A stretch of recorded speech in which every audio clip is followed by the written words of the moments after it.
All right, Steph, how did I go? You did well, Cam. Very well. So we'll go through body comp first. Yep. Um, 12 weeks? 16. 12 weeks. 12. Yep. Yes. Roughly. 12. Roughly. Yeah. Yep. 12 weeks. So summer skin folds at that point was 42 millimeters. Halfway mark, you're at 38 millimeters, so 5 mil down. And now you've dropped another 5.1 on the dot to 33 mils. Okay. So what that equates to in terms of body fat, again, keeping in mind that when we're doing skin folds, we're looking at subcutaneous body fat only. This is where DEXA comes in handy to look at total body fat. But from a skin fold number, based on your low skin folds, we're saying roughly 3 mils equates to 1 kilo of subcutaneous. So you're basically 3 kilos of subcutaneous body fat down from where you started 12 weeks ago. And then we're going to, you're not just losing subcutaneous body fat, you're going to be losing some visceral body fat as well. So there's probably another 1 to 1.5 kilos of subcutaneous body fat on top of that. Wow. Yep. And according to the scales, I'm only about a kilo Yep. less though. Yep. So what that means is when you're jumping on the scales, we're weighing a number of different things. So food content, so breakfast Had a this lot of morning. food Yep. this morning, Yep. yeah. And obviously processing and digesting, food from yesterday, that's still going to be in your gut. So we need to take into consideration hydration, the food you've eaten, how much fiber is sitting in your gut, the amount of carbohydrates. So 1 molecule of carbs holds 3-ish molecules of water as well. So there's going to be a level of water content. That's where the scales are not definitive of body fat versus muscle mass. But based on those numbers, you're probably up, a couple of kilos of lean mass there as well. Right. DEXA obviously would have been fantastic, but we had challenges with that. Logistics. Yep. Logistics, Yep. definitely.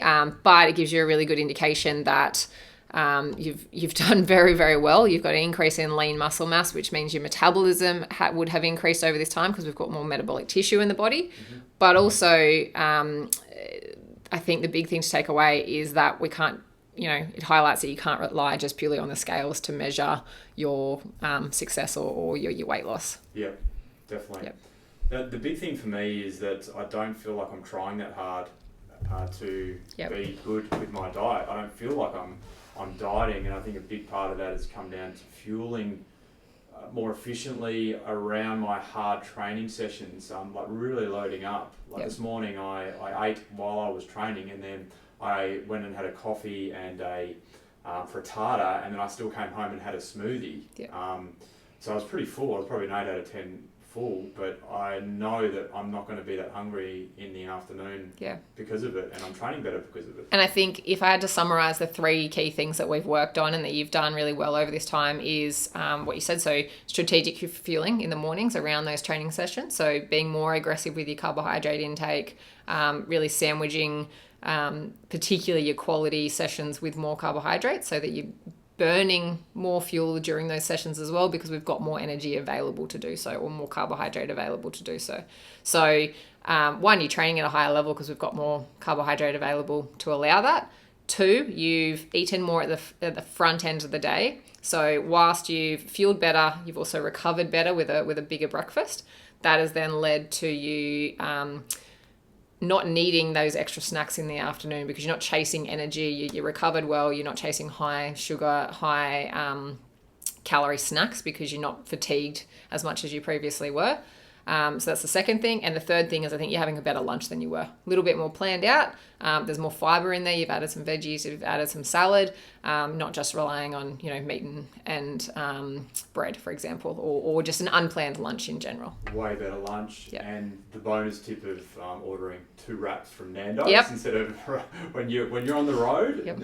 Instead of ordering a meal with chips. Yep. So that's been a big one. So a couple of key things there that I think have had a really nice domino effect for the rest of the day. And then if you look at your week, your Monday through to Sunday, actually, aside from that periodization around different training sessions, your Monday to Sunday look pretty similar, which is a good thing because it means that you're not getting to Friday, Saturday, Sunday, and then, having these massive binge eats because you're fatigued. Yep. You're strategically fueling. You're eating well, you're recovering well, and then that's having a flow-on effect to the rest of the week as well. Yeah, okay. You're talking off camera in terms of my fueling around meals. I've been using Powerade, which is a bit sugary. I'm not a huge fan, and I had some people have a go at me for it. So you recommended something else that I should try? Yeah, so I mean, look, at the end of the day, Powerade, Gatorade are a sports drink, right? They're there for a purpose. They still do the job in terms of fueling. I guess the downside to them is that a 600 ml of Powerade and Gatorade is 36 grams of carbohydrate and 36 grams of pure sugar, essentially, or sugar. So from a dental hygiene point of view, not ideal. Okay. And to me, they're kind of the quick, easy sports drinks. So they still do a job, and particularly convenient, budget-wise, those sorts of things. They're very easy to access.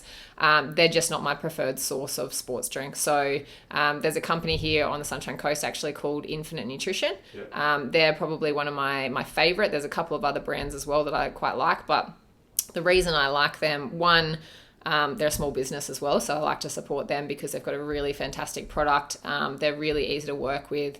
You can make up your own sports drink specific to you as well, so that's really handy. We can add caffeine, we can add a certain amount of sodium, but even their sort of base products are fantastic because per serve, which is 2 scoops, their base product is almost 60 grams worth of carb for their speed mix, and that's a go-to product of mine for a lot of clients because it's made predominantly from maltodextrin, which has and much less sugar content. So from a dental hygiene point of view, performance stuff aside, from a dental hygiene point of view, it's a fantastic product that doesn't have the same effect on your teeth.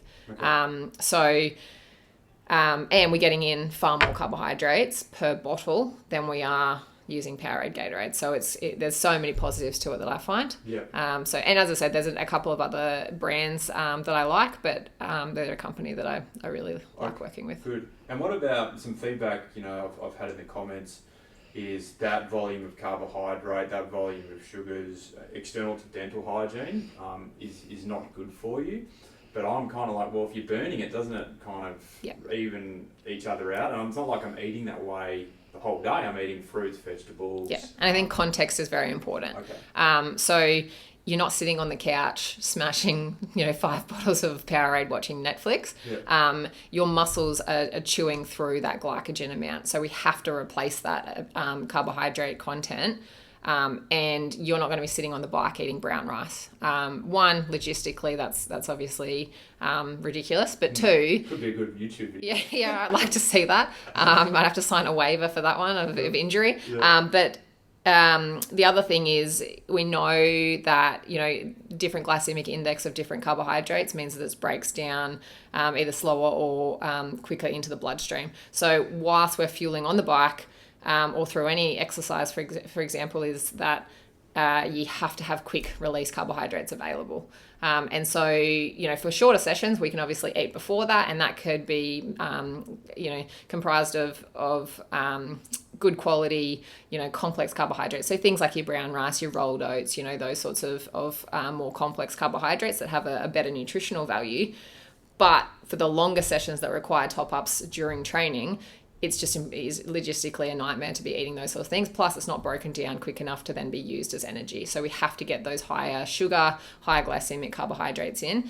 And something that I educate a lot of people on is some of the best sports nutrition products are not your healthiest items, and that doesn't mean that it's terrible for your health because we're using it for a purpose. The muscles are chewing through it very quickly. And so it's there for a purpose. You're not doing it and sitting on the couch and spiking your blood sugars and then not using that energy. Okay. So it's very strategic, and that's where I think context is very, very important. And that's the importance of working one-on-one with an individual so that you get those products right, but you get the amounts right as well, and you're not having too much that your body isn't utilising them. Yeah, cool. So with my skin folds, you mentioned that I'm kind of almost bordering on, like, not too low, but I'm getting there. Yeah. Like this, I feel like I'm doing it easy. What do you recommend? Where to from here? Should I pick up a slab on the way home? Well, I mean, the fact that you're doing it easy is a positive thing, and something I said to you off camera is that it's not about dieting. It's about strategic fueling. It's about getting something that's specific for your lifestyle.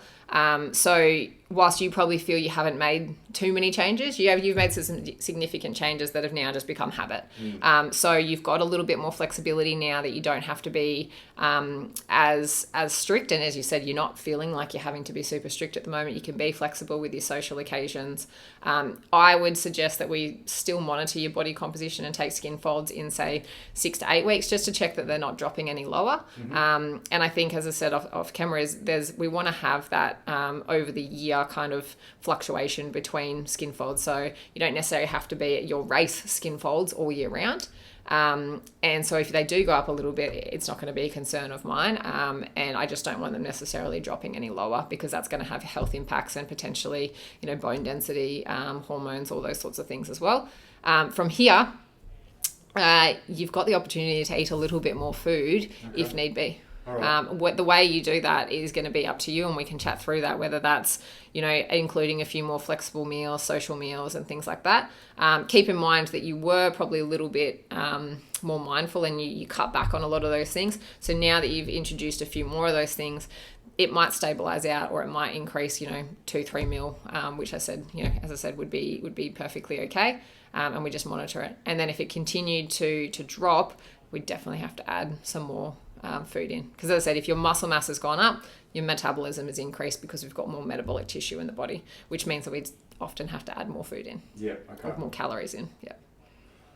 Good. Last question for you is, I've been copping a little bit of heat why it's taken me so long to listen to you regarding fueling during my ride, pre my ride, and post my ride. I would say mostly before and during. And since I've had the Eureka moment, I'm really focused on the hard sessions now, fueling like that. And I'm less hungry during the day. I recover better. I perform better. But why did it take me so long to listen to you? Is this common for your clients, or am I an idiot? No, it's really common, and I think this is the beauty of group education and YouTube videos and information that's I guess broad enough to target a wider audience, is that we can highlight the importance of these things.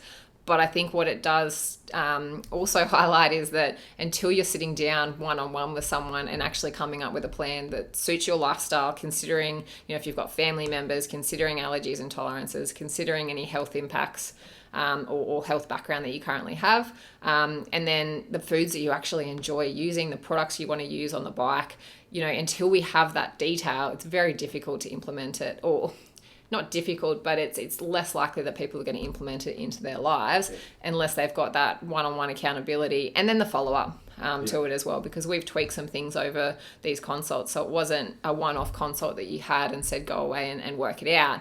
We had some ongoing sort of education there and some tweaks that we did to your plan to make it, one, work well, but also sustainable as well. So I think it's kind of like watching a motivational clip, right? Everyone thinks, great, that was motivating, I'm going to put these things into practice, but we just often fall back into our daily habits, and that's just human nature. It's the accountability to someone and having some specific one-on-one advice that I think is invaluable, and obviously I'm a big believer in that in the job that I do, but it often takes people to take that step and realise, hey, this is actually worthwhile for me.